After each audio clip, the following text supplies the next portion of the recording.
you have to get to know like this. Wow. Well, This is the first I'm hearing of this. Yeah. I mean, we haven't spoken for about 3 years. It could be that. I don't know how it came to this. Well, it very much disappoints me. This is my first time ever casting on the European League, period.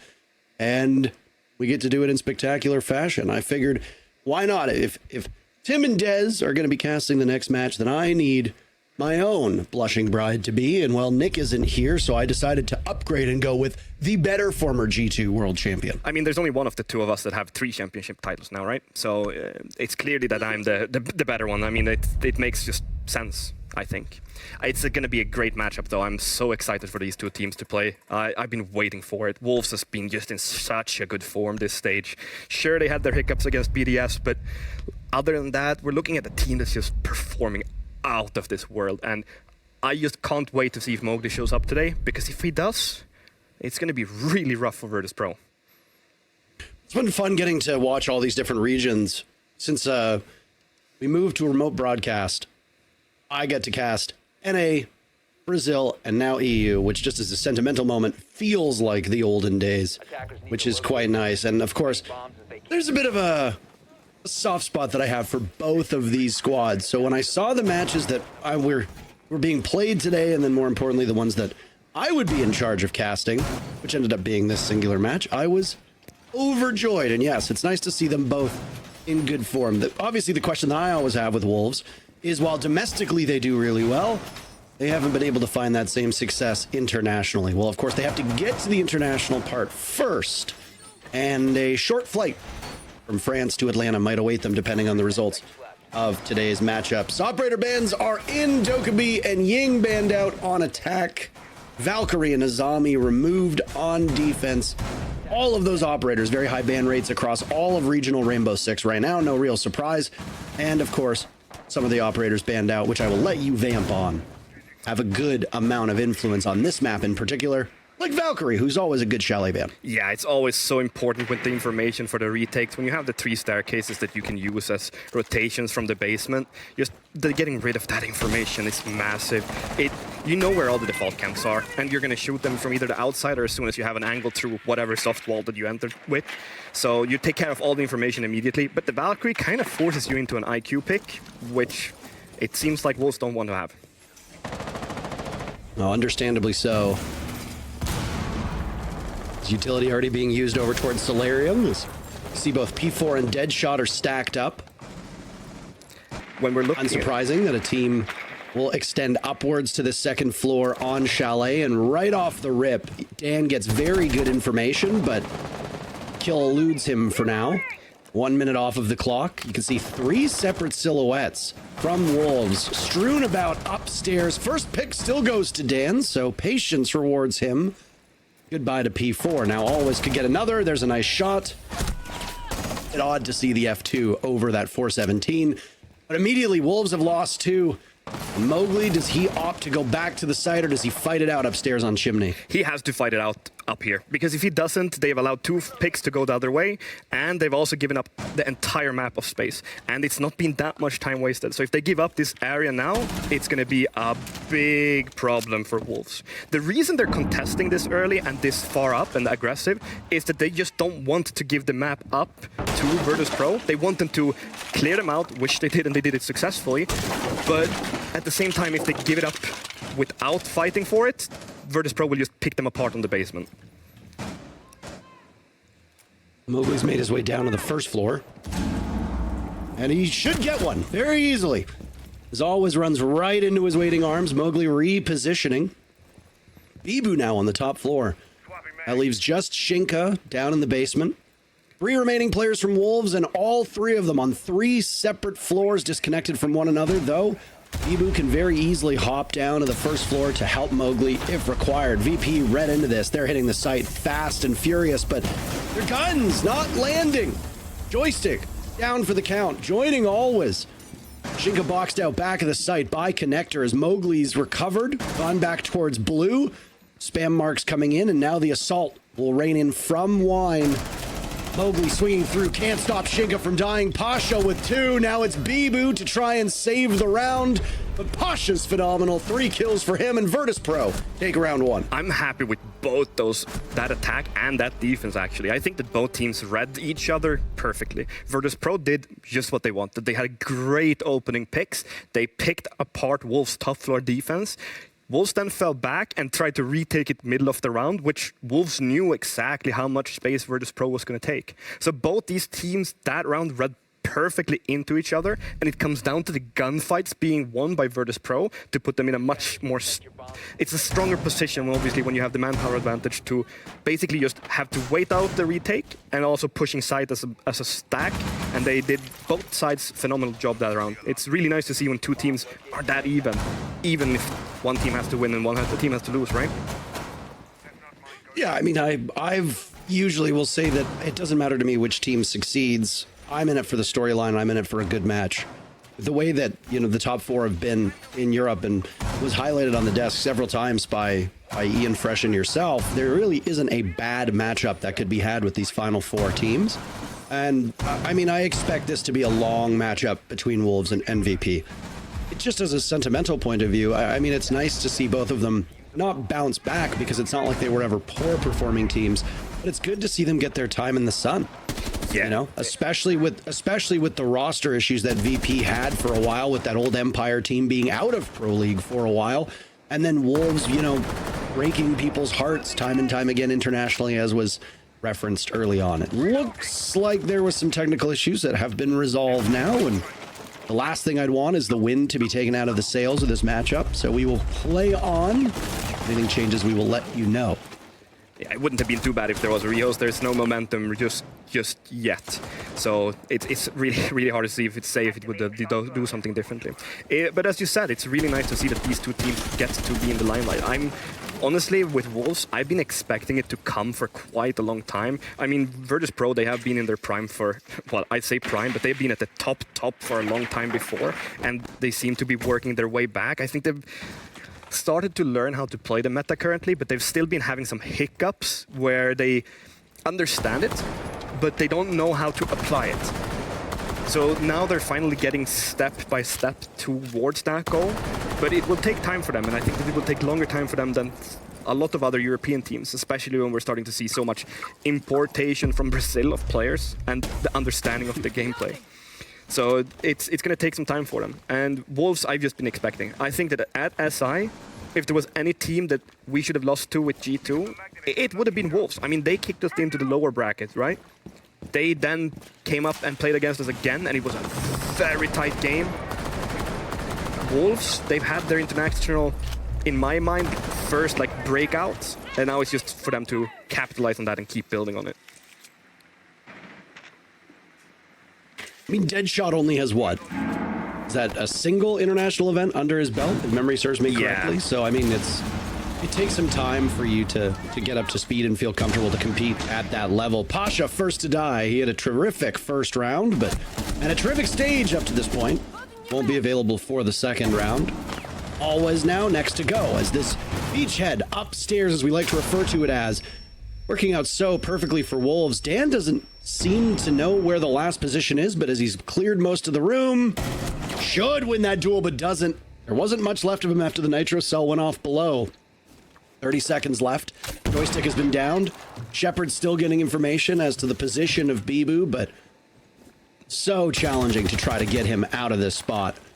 Lots of tools that can be used to pinch that corner of library, but at this range, that MP7, just a little bit too strong, and Bibu as good as ever. He's almost as old as you are, but unlike you, he's still capable of competing, and he punishes VP from that spot in library. You know, that's a punch below the belt. You know, that's unfair. Nobody is as old as I am. I'm basically a dinosaur at this point. You know, I've been around for 115,000 years. It feels like at this point. So give me a break, man. I've won everything there is to win.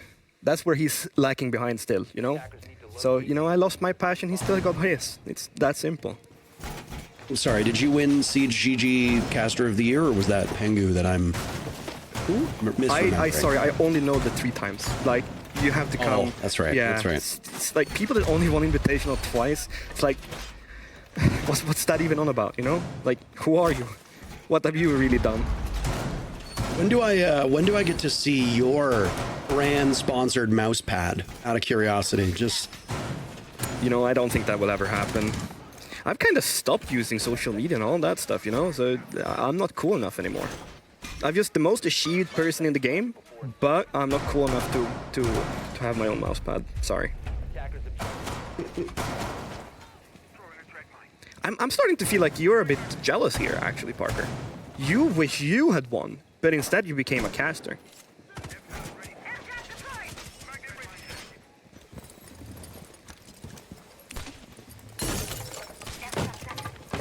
Well, it looks like VirtusPro is doing exactly the same thing over and over and over. They're gonna go again for a west side clear. Or is it east side? I don't remember. My memory is too short. They're coming from Solarium. And if you look at VirtusPro and what they're doing, they're just repeating and repeating and repeating. So they're just going for the same thing over and over and over. And that's basically what VirtusPro have always done. We're looking at them just continuously taking the space, and they're doing it the same way so that they don't make any mistakes. And that's what they do really well. They're not making any mistakes, and they're just taking it step by step. 3 players Solarium, 1 guy's underneath to get players rid of the positions that they're in behind hard cover. He's going to take it step by step. This is the 3rd round in a row as well, where Wolves have lived and died on this roam off of the same spot. Up by Solarium, extending out to Bathroom. We saw 3 players in this position in round number 1. There was 2 in round number 2. And they've run through 3 different bomb sites. Again, we'll see this with most maps, and I imagine that when we go to Clubhouse, which we have to play, and then Border, which we are very likely to play, there are very important avenues of this map that must be controlled by the attackers if they want to be able to pull off a successful execute. Wolves have established that this part of the map is their domain.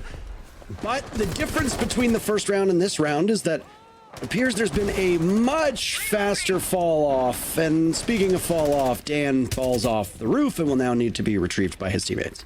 Yeah, they take some time off the planning. And they're taking it this way because this is the first step of what VirtusPro wants to control. And they have this really elaborate game plan. Well, I would not say this elaborate. It's pretty simple because they do it over and over. But they want this space to then decide, okay, now we have 1 player that can hold our flanks and we have 1 guy that can do vertical, and the rest of us can fall back or try to do something different. So we take another part of the Joystick map. gets the very first pick onto Mowgli. Down goes Bibu as well from this position. VP reigning supreme with those 2 opening duels that come with 40 seconds left on the clock.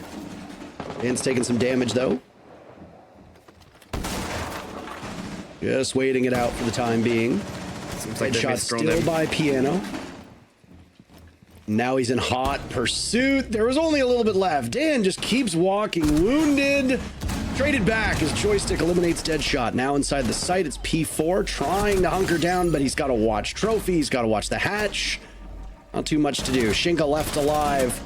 Got the marks to play with. Diffuser going down. He's eliminated 2 of them. Pasha watching as Shepard pulls this off. Shinka just needs a single more to pull off an unbelievable clutch. And he's got those spam pings coming in, and he wins it! Wow. Oh my God, Shinka!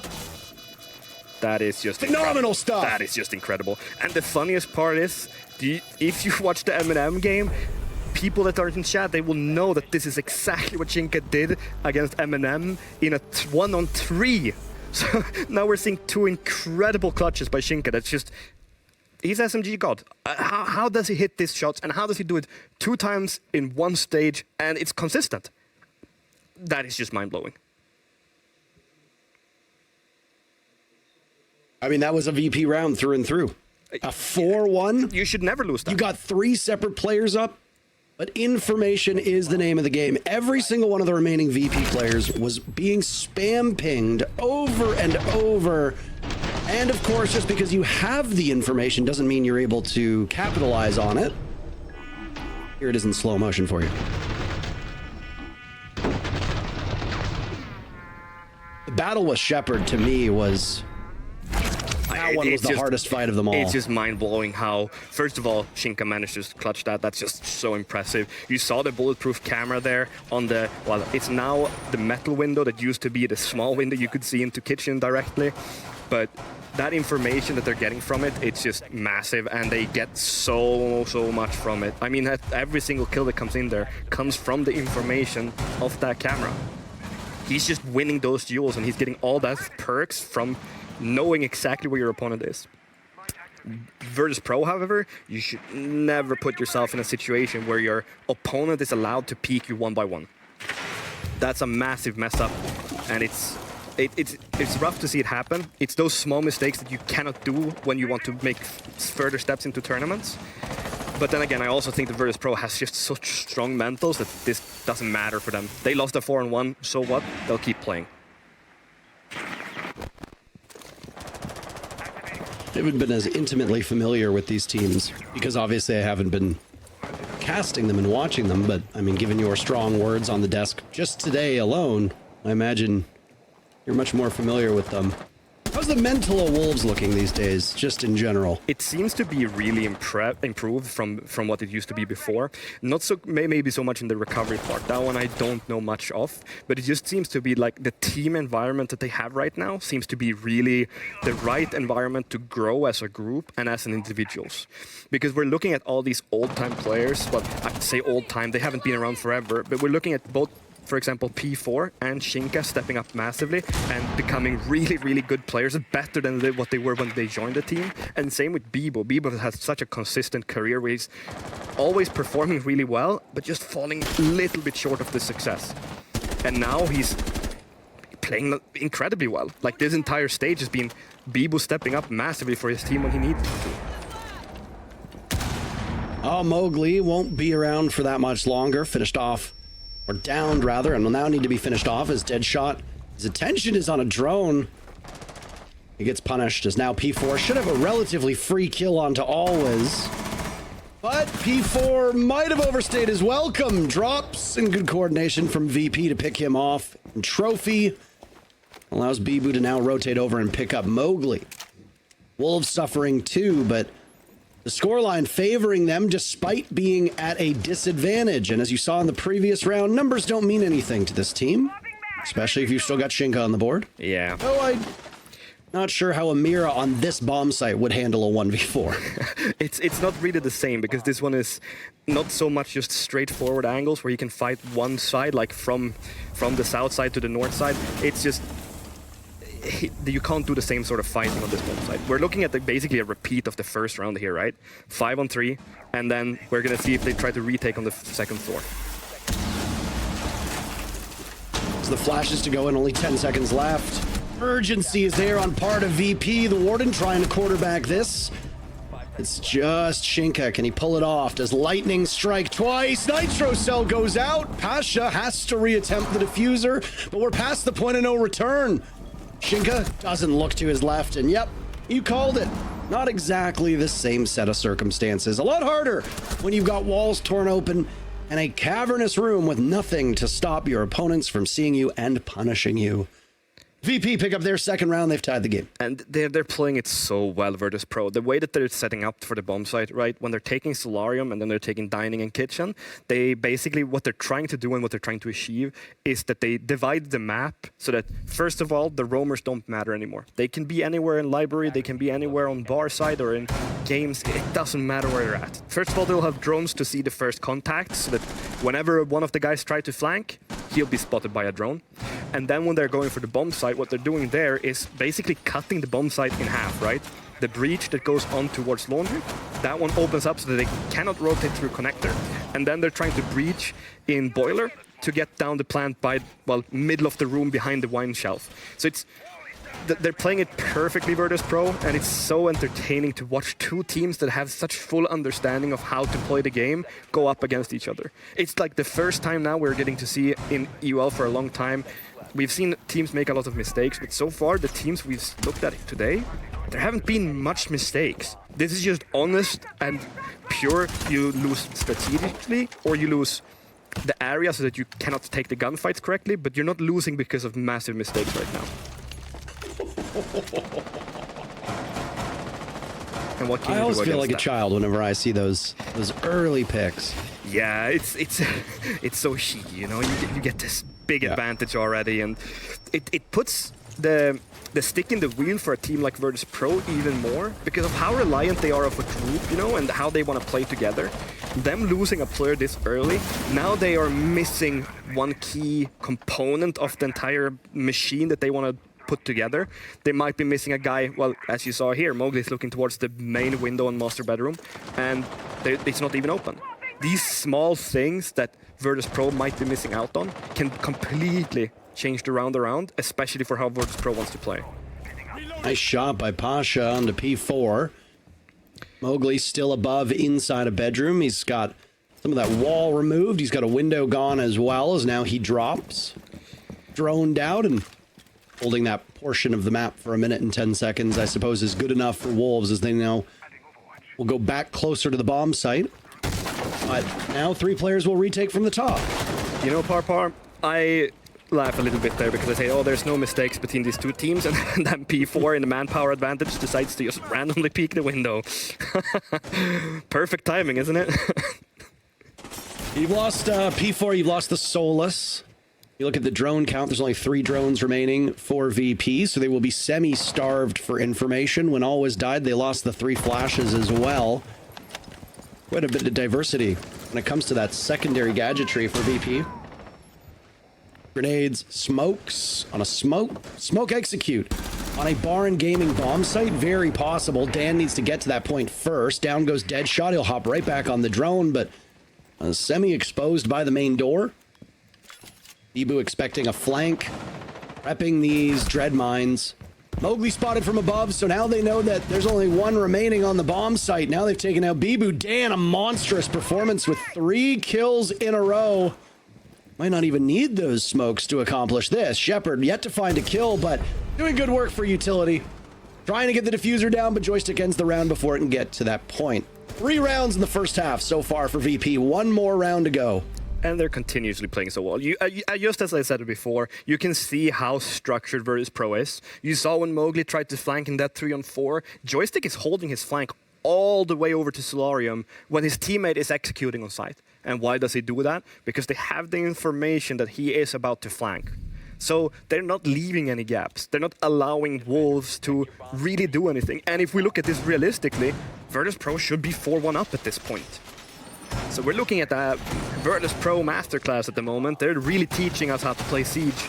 And I think that people that are interested in learning how to play competitive Siege, they should really watch into this game and look at the small details. Grab the match replay files and study what it is that VirtusPro are doing, because looking at how they're playing Chalet right now, it's almost perfect. Even if it's the slower, more outdated gameplay, the way they're doing it, it's flawless. They're not making mistakes.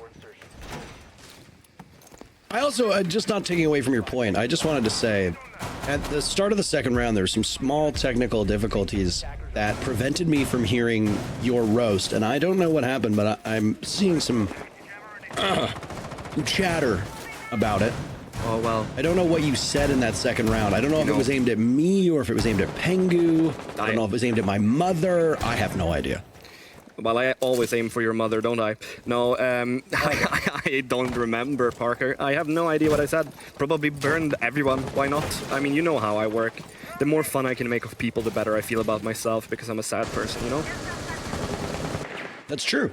I mean, I have a very distinct memories of the tail end of your time on G2 as a player and as the beginning when you were a coach, and I also know how you don't work.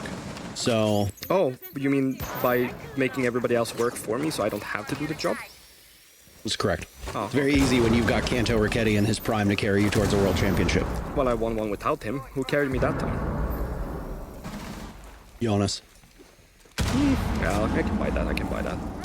I mean, the thing is, what you have to realize is that, like, I'm honestly just a massive talker. I'm actually pretty crap at the game. But when you know how to trick everybody that is good at the game to play with you, you don't even have to be good. You just have to say the right things, and people, they will come and play for you. I've made an entire career out of saying the right things, and here we are. Yeah, and I tricked Pengu into playing with me when he was playing with 4 Frenchmen, saying, oh, you wonder who they're going to kick when they're struggling. Well, obviously it's going to be the guy who doesn't speak French, and that's how I tricked Pengu. So you see, we know how to talk. And now you both land yourselves commentator roles. Bingo landing, joystick landing the first pick onto Deadshot as we now resume the action. Thank you so much. Back to our regularly scheduled broadcasting. But Mowgli will trade back. Down goes Mowgli to Shepard, breaking the goose egg that he had. Every single player in the lobby has now recorded a kill, which is a terrific thing to be able to say out loud. Just under a minute to go. This kitchen defense did not go the way that Wolves had wanted until the very dying moments when a clutch came in from Shinka. He might have to pull it off again as Wolves' numbers continue to drop. It's a 2v4 with the 4 being VP and the 2 being Wolves. You think we're going to see another 4-on-1 clutch? No. I hope so for VirtusPro's sake. They should be able to win this round. They have all the advantages. It seems like they know where they have their opponents as well. Shinka's in literally the same spot. How do you prevent a 4v1 clutch? Maybe get a kill before it becomes the 4, but no! The raid boss of the bomb site, slayed by VirtusPro. Bibu's upstairs while the diffuser's being planted by Shepard. And it's a big round from everybody on VP. Dan getting the very final kill, and this is a 4-2 first half, a scoreline we are very familiar with in professional play. VP walks away from the first half with a 2-round advantage. Yeah, they have a 2-round advantage. It could have been 4-round advantage, and Wolves should look at themselves with quite some questioning eyes or ears or whatever you want to look at yourself with. Maybe you can't look at yourself with your ears, Parker. I just realized that. But they should look at it half with, okay, we were quite lucky. However, our strength on this map and our strength as a team is attacks. They're so good on their attacks, and they have all of the different play styles that you can imagine. I wonder if VirtusPro is going to be able to keep up with the speed that we've seen from Wolves on this map, because they can go really aggressive out of nothing. They find a gap and they push through it really fast and really hard. And now the question is, will they use the utility that they have? Because they need to deny all of this. And we're seeing quite a lot of utility for it too. We're seeing the Fenrir, we're seeing double barbed wires, we're seeing proximity alarms. I think VirtusPro knows the way that Wolves wants to play this. So let's see if Wolves can adapt to that, because VirtusPro, they look really ready. I like the doc coming in. Have you, Oh. Well, that's some timing. Wait, the admin call now to see if there'll be a rehost. I mean, I'm not an admin, but that seems pretty standard to me that it would be. I'm not sure what exactly happened with P4, but with the screen falling away, I'd have to imagine that we indeed will have a rehost. Tech issues happen. Sometimes they are outside of your control. They're certainly outside of our control. There's not much that we can do about it. We'll get everybody back in. If we think hard enough that the game is going to be stable and not crash, then maybe it stays that way, you know? Have you ever thought about that? Maybe it's actually your brain power and your will for the game to stay up that makes it not crash. You don't believe the things you're saying right now, do you? Well, there's no proof that I don't, and there's no proof that I do. So you take that as you wish, and then we have no idea. Maybe it is that way. When we look at what transpired during the first half, pretty clear cut in terms of a breakdown round by round. 4 first bloods for VirtusPro. It does not directly translate to them winning every single round. I suppose the one caveat would have been they did get first blood on that third round, which was the Shinka 4v1 clutch, or, well, in his position, 1v4. Again, I think that round might be a bit of an outlier.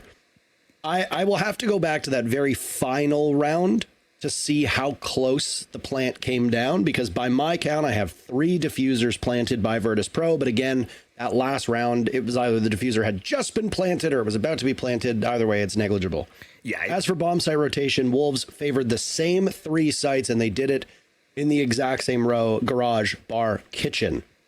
We did not see a single bomb site defense of that top floor, yet every single round there was considerable utility used by the defenders in that same part of the map. It just never happened to actually have a bomb site in it. And there's a reason for that, because if you look at how the game needs to be played, and especially a map like Chalet, where you can pretty much rappel or sit just outside of the bomb site the entire time. You hold top floor because you need to waste enough time that the attackers don't get all the time in the world to do either vertical or use top floor as the base for basically building the step-by-step building to take down the rest of the defense. So you cannot give it as a building base, and you cannot give it away because of the vertical that they can use. So they have to contest it. That's why you put the bomb site on a different floor, because if the main goal for VirtusPro is to take top floor every single time, and then you put the bomb site there as well, well, they have less work to do because they don't have to go down, and they definitely don't have to go to the basement. So it's smart from Wolves, and both these teams, I think, have played a good Chalet so far, but it seems that VirtusPro just managing to do all of their basics and all of the step-by-step gameplay that they need to succeed. And they're not making any mistakes. I mean, the spawn kill is like the one you can argue, and obviously the 4-on-1 you should never lose. So that is a massive mistake. But you should probably be happy with a 4-2 half. Obviously, if you lose the map, you won't be. But a 4-2 half is a good side, and you feel dominant because you know you should have 5-1. So Wolves are probably getting a little bit nervy here. You never know. It's like you have a little bit of a feeling like things aren't really going our way, especially when they're the ones who wanted this map. Yeah, I mean, that was the one thing I was hoping you were going to touch upon. This is Wolves' map. Yeah. Now, I said it right as round number 6 ended.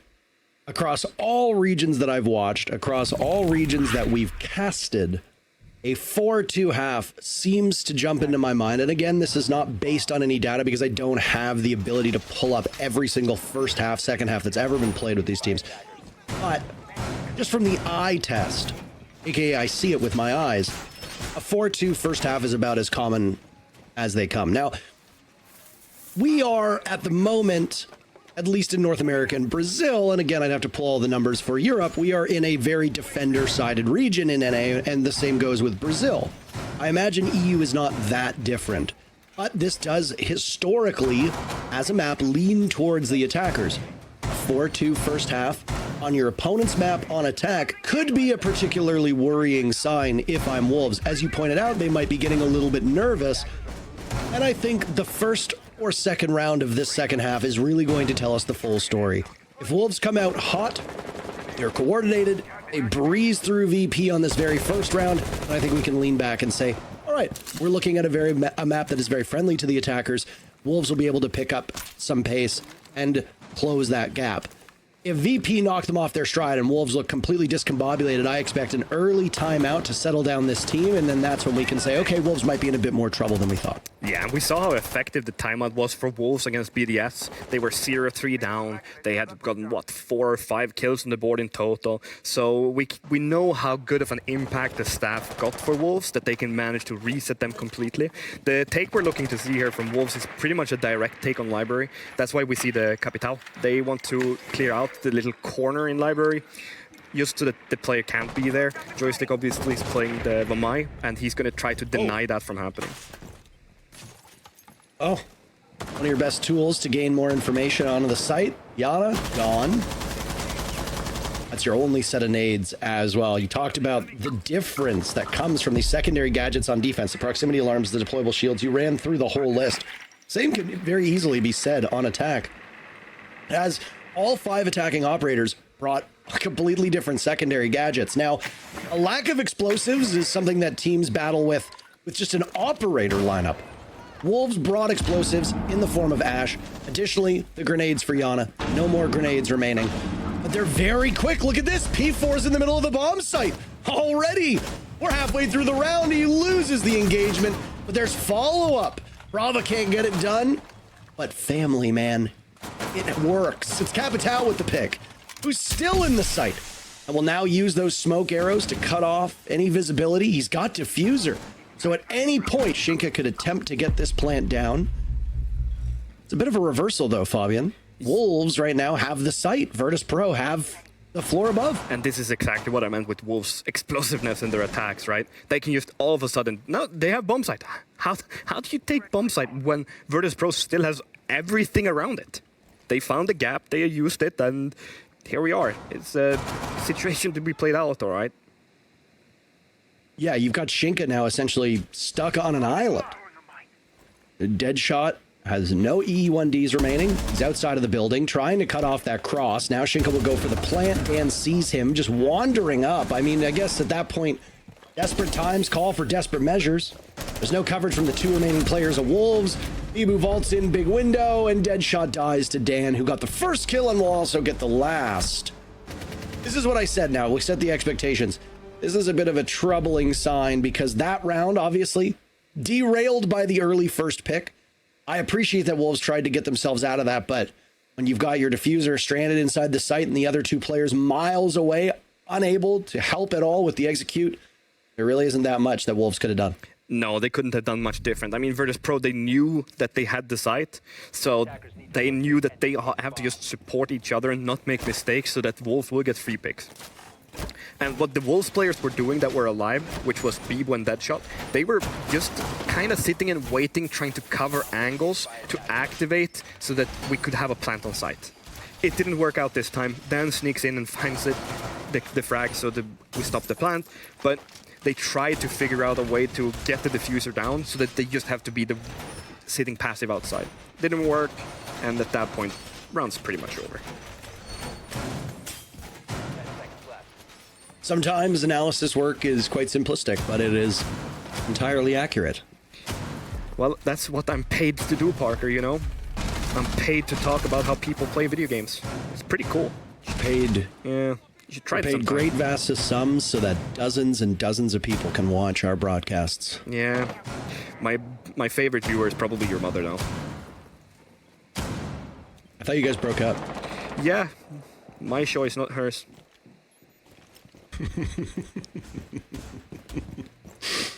All right, VP's jostled around in some of the roles. Same with Wolves. They're going to rock this Capitao yet again. Talked about the Capitao back in the first half when VP had some difficulties pushing into Library because of the position that Bibu was in. Capitao is a staple operator for getting rid of the players inside a Library. Usually you'll have a Wamai get brought with magnets on the board. You can see on the left side VP foregoing any type of denial in that regard. They'll lose the castle early. Wolves very quick yet again to get into the building. Joystick might die, but it's a trade back from Always, who is not breaking his stalemate. We did have a rehost, so all the scores have reset. Shinka goes for Shepard, immediately traded off. So nothing is being gained by these early engagements by Wolves. The numbers still even with half the round to go.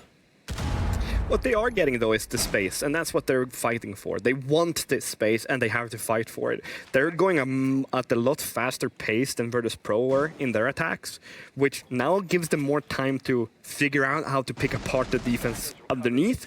However, less players means it's going to be much harder as well because you have much more issues with clearing out angles or squeezing players. And if we look at the differences between how VirtusPro is playing their defenses compared to Wolves, we're looking at the castle. We're looking at obviously falling back earlier because Wolves are pushing faster.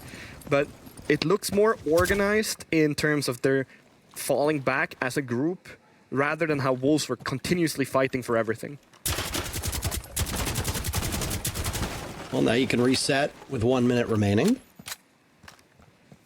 And Deadshot will struggle to get into the building as there's goo mines present in front of him. Not too far off is Bibu, as West Main will become a very important part of the next few steps for Wolves. Amidst the smoke, Dan puts on those smart goggles and sees the Capitao. Bit of a sloppiness, but ultimately ends up hitting his marks.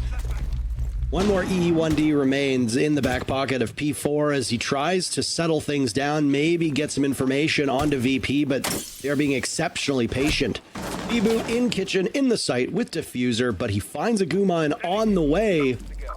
He pops up, slaughtering Pasha, and there's been another down. On to Dan. What a finish by Wolves! They snap their fingers, and the final three players of VP all fall at the same time.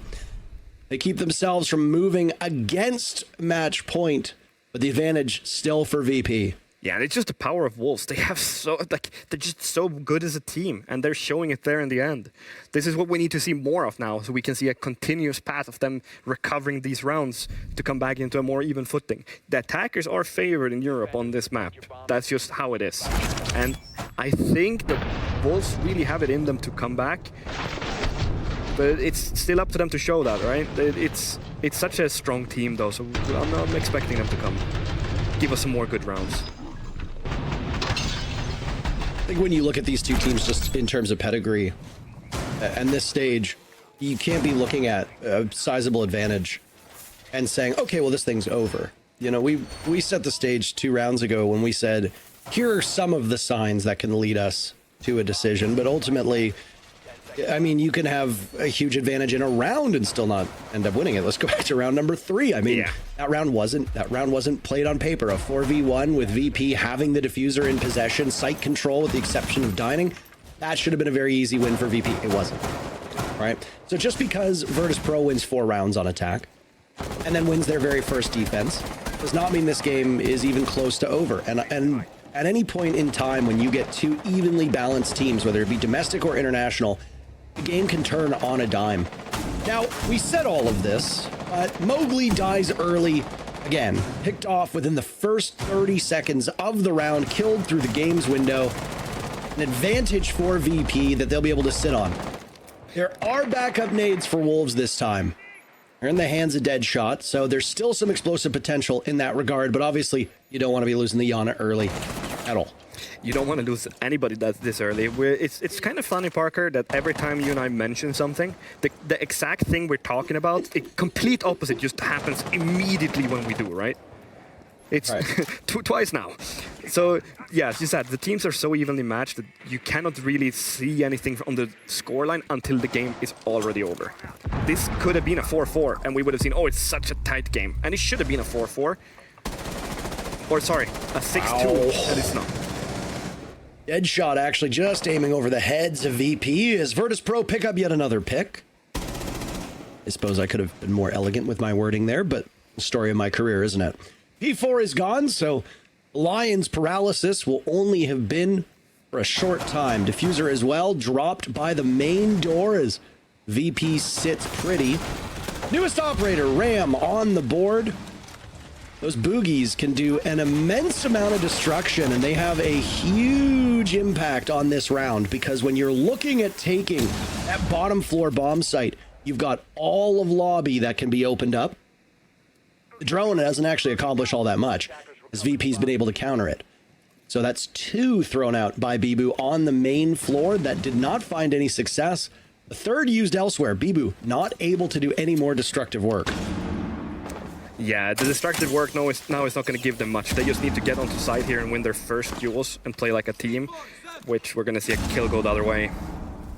Yeah, that's always taking matters into his own hands with the Nitro Cell.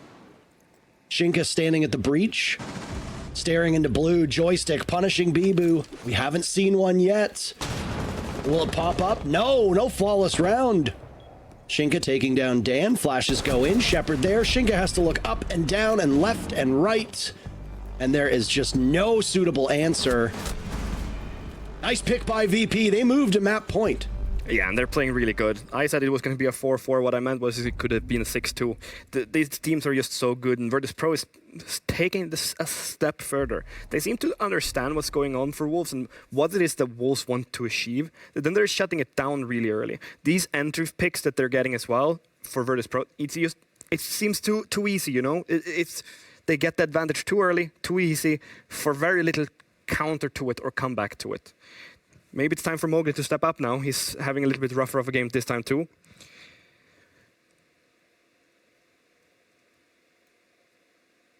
How many kills does Mowgli have in total? I mean, obviously we had the reset. I don't know if you were paying attention at all, but I think Mowgli only had like 1 or 2 kills before we got the lobby set up again. Oh yeah, my eyesight isn't that good, bro. My eyesight has gone bad, so I'm so old. I'm not asking about your eyesight. I'm asking about your memory. Yeah, but my memory is bad because of my poor eyesight.